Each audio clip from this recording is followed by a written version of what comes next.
अब आइस यानी कि आईसीई ऑफिसर बनकर नहीं आ रही है, बल्कि बिजली वाला बनकर दरवाजा खटखटा रही है।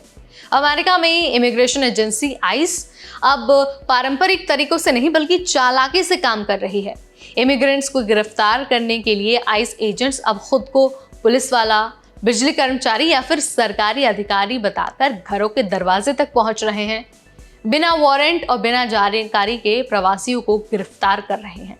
ये नया तरीका न सिर्फ कानून पर सवाल उठाता है, बल्कि इमिग्रेंट समुदाय की सुरक्षा और उनके राइट्स पर भी सीधा हमला करता है। तो आज के इस वीडियो में हम रणनीति की पूरी सच्चाई के बारे में बात करेंगे, इसके पीछे की मंशा की बात करेंगे और ये भी बताएंगे कि इससे बचाव के तरीके आपके लिए कौन कौन से हो सकते हैं। Hi everybody, I am Neha Upadhyay and you are watching NBT tech it. America की वो एजेंसी जो इलीगल तरीके से रह रहे लोगों को पकड़ने और डिपोर्ट करने का काम करती है, वो आइस कहलाती है।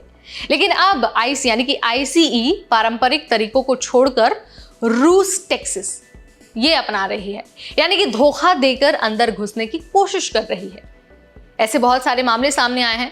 एरिजोना के मामले की अगर हम बात करते हैं तो 2 लोग खुद को इलेक्ट्रिक पावर का कर्मचारी बताकर एक घर में घुसे हैं। उनका मकसद था उस घर में रह रहे अनडॉक्यूमेंटेड व्यक्ति को पकड़ना, लेकिन पड़ोसियों ने देखा कि ये तो असली कर्मचारी है ही नहीं और उन्होंने पहले ही परिवार को सावधान कर दिया। इसके अलावा लुइसियाना केस की अगर हम बात करते हैं तो आईसी एजेंट ने खुद को लोकल पुलिस ऑफिसर बताया और एक व्यक्ति को बिना वारंट गिरफ्तार भी कर लिया। ACLU ने इसे साफ तौर पर संविधान के खिलाफ बताया है। अब देखिए, ये जो रणनीति है वो सिर्फ गिरफ्तारी का मामला नहीं है, बल्कि ये लोगों के जो मूल अधिकार हैं और जो उनकी सुरक्षा है उस पर सीधा हमला करता है। लोगों को डर लगने लगा है दरवाजा खोलने में। इमिग्रेंट समुदाय कोर्ट जाने से भी कतरा रहे हैं, क्योंकि बाहर आइस के जो एजेंट है वो खड़े हो सकते हैं। बच्चों को स्कूल भेजने से भी डर रहे हैं और काम पर जाना भी अब उन्हें जोखिम लग रहा है। आइस की ये रणनीति कानून के 4थे अमेंडमेंट यानी कि बिना वाजिब वारंट के तलाशी और गिरफ्तारी से सुरक्षा के खिलाफ है। अमेरिका में कई सारे ह्यूमन राइट्स कमीशन जो हैं, जैसे कि ACLU, उनका कहना है कि ये ट्रिक्स न सिर्फ अनैतिक हैं बल्कि अनकॉन्स्टिट्यूशनल भी हैं। ये रणनीतियाँ डर और भ्रम फैलाने वाली हैं। इमिग्रेंट्स को अपने हक और सुरक्षा से वंचित किया जा रहा है। कुछ स्टेट्स में कोर्ट में याचिकाएं भी दायर हो चुकी हैं कि आइस को ऐसे भेष बदलकर काम करने से रोका जाए।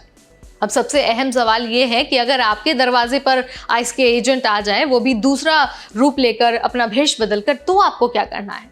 तो देखिए, सबसे पहले तो दरवाजा नहीं खोलना है बिना जुडिशियल वारंट के। सिर्फ साइन किया हुआ कोर्ट का वारंट ही कानूनी है, आइस का एडमिनिस्ट्रेटिव ऑर्डर नहीं। इसके अलावा आपको कुछ नहीं कहना है। आप I choose to remain silent ये कह सकते हैं। आपको रिस्पॉन्स देना, रिवर्ट करना मजबूरी आपके लिए नहीं है। इसके अलावा रिकॉर्डिंग या फिर गवाह आपको तैयार रखना है। जो कुछ भी आपके साथ हो रहा है, बिना वारंट अगर आपको गिरफ्तार किया जा रहा है या फिर जांच के लिए आपके घर में घुसा जा रहा है, तो उसे रिकॉर्ड आपको करना है या फिर किसी गवाह को आपको अपने घर पर बुला लेना है। और ज़रूरत अगर पड़ती है तो आप वकील से भी संपर्क कर सकते हैं।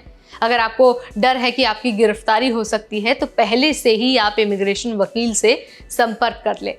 इसके अलावा अपने अधिकारों के बारे में जानना और अपने राइट्स के बारे में जानना एज अ इमिग्रेंट बहुत ज़रूरी है। आप अपने अधिकारों के बारे में जान सकते हैं। इसके अलावा बहुत सारे ऐसे संगठन हैं जो लीगल क्लिनिक्स चलाते हैं, आप वहाँ जाकर जान सकते हैं, उनसे बात कर सकते हैं और जो भी जानकारी है वो हासिल कर सकते हैं। तो देखिए, आइस की ये रणनीति सिर्फ एक तकनीकी बदलाव नहीं है, बल्कि ये बड़ा सामाजिक मुद्दा है। इसीलिए इमिग्रेंट्स को अब अपने अधिकारों के बारे में जानना बहुत ज़रूरी है और जागरूक रहना बहुत ज़रूरी है। ये वीडियो आपको कैसा लगा है, ये अपडेट आपको कैसा लगा है और ये नॉलेज आपको, ये इन्फॉर्मेशन आपको कैसी लगी है, let me know in the comment section. इस वीडियो में फिलहाल इतना ही। Immigration, visa, deputation, work abroad और स्टडी अब्रॉड से रिलेटेड हर अपडेट हम आपको देंगे सिर्फ और सिर्फ एनबीटी टेक इट पर।